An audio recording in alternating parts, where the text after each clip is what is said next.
Listen, we don't always cover ServiceNow, but they're one of the probably most interesting cases of tech is deflationary. Now, that's a bold statement here because as the economy grew, tech grew, but that's a natural byproduct of economic expansion. But a lot of people aren't talking about when they want to talk about tech wreck is they're not talking about the fact that technology is the underpinnings, whether that's semiconductors, that's software, that's infrastructure. If a company wants to become more efficient and more profitable with every dollar, they're not going to do it any other way than investing in technology. And one of those most important right now is going to be workflow automation.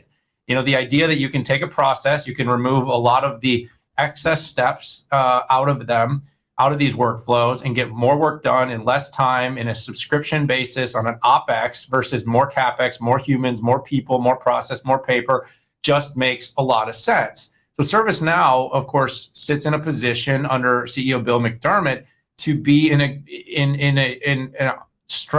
opportunity for strength, whether it's as the economy contracts and rates go up and growth slows potentially, or whether we continue to boom and run hot.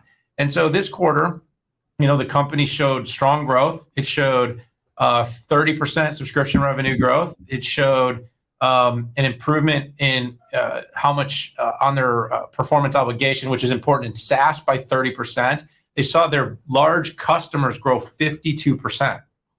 That's the over 1 million net new, 52% growth. And here's a great thing right now for a company like ServiceNow, 99% renewal. So in a SaaS ecosystem, to have almost zero attrition is just a tremendous outcome. You know, the company's, you know, doing, I believe they're forecasting over $7 billion in 2022 for subscription revenue. They've made some really big investments this quarter, hiring on and promoting from within, by the way. They promoted several of their top executives, Pat, this quarter under McDermott. And this was kind of an interesting one that I pointed out to in my research note is we see so many companies when they need new blood, they go outside. They don't promote from within. We recently pointed out, Pat, that Intel made some big moves with some exits and actually hired and promoted from within, which is impressive. For a company like ServiceNow, McDermott, back from his SAP days, was always really big on culture. And so he's bringing people up through the organization, and he really points to the fact that he wants to take his executives, train them up, develop them, and bring them up to become bigger contributors to the ServiceNow org. I like that. I think that's important. The other thing that the company is doing that's probably more important than ever is they're moving downstream from SaaS to PaaS. So everybody knows them for their workflow automation, but the Now platform, which has been rolled out, is becoming really big for the company. They've made some really big announcements. They've made some acquisitions. This quarter, they announced a big partnership with EY, a big partnership with DXC. And so, you know, I think EY came out, Pat, and said they want $1 billion business alone with ServiceNow. So Ernst & Young, one of the biggest accounting and advisory firms in the world, is planning to build $1 billion practice on ServiceNow alone. So, you know, overall, Pat, you know, I think there's a lot of strength. The last thing I'll say is they now have over 1,350 $1 million customers in the organization. So, you know, as I started, and I'll finish this segment, tech in many cases will be deflationary for many people that are worried about what's going to happen to tech. I expect if the economy actually gets much worse, tech will actually surprisingly do well. Not all for great reasons. This is sort of that human automation, human machine sort of world that we're moving into. But companies like ServiceNow are building that kind of software that can really help companies be more successful in tougher economic circumstances.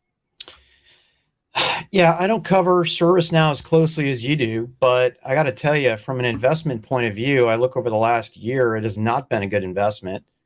It's down. You would have lost money had you put money in. Heck, IBM, if I look over the past year, you would have made 16%.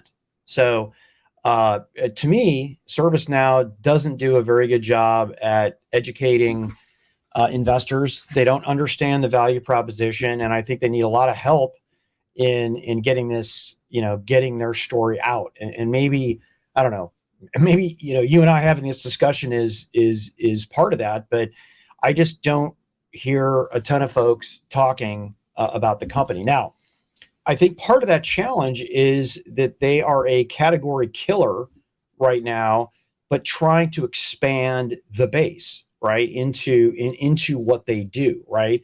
They're the best at IT and IT workflow, and they're kind of moving that into kind of this CX point of view, and they're trying to operationalize it, so and automate it, which I think is good. And maybe they can pull an Adobe or something like that, where they just keep kind of growing their category killer in one area and then grow. And we see company like Five Nines in there as well, who starts off as a category killer, but then expands the definition, either makes acquisitions or goes organic. I put Zoom into that category too, right? They start as a pretty much, Zoom started as a consumer tool, right? And then small business, and then enterprise, and then they get into events, and then they get into kind of contact center light. And I wouldn't be surprised if, they get into like a CX play. But good analysis on ServiceNow, and I think you've motivated me to learn a little bit about the company.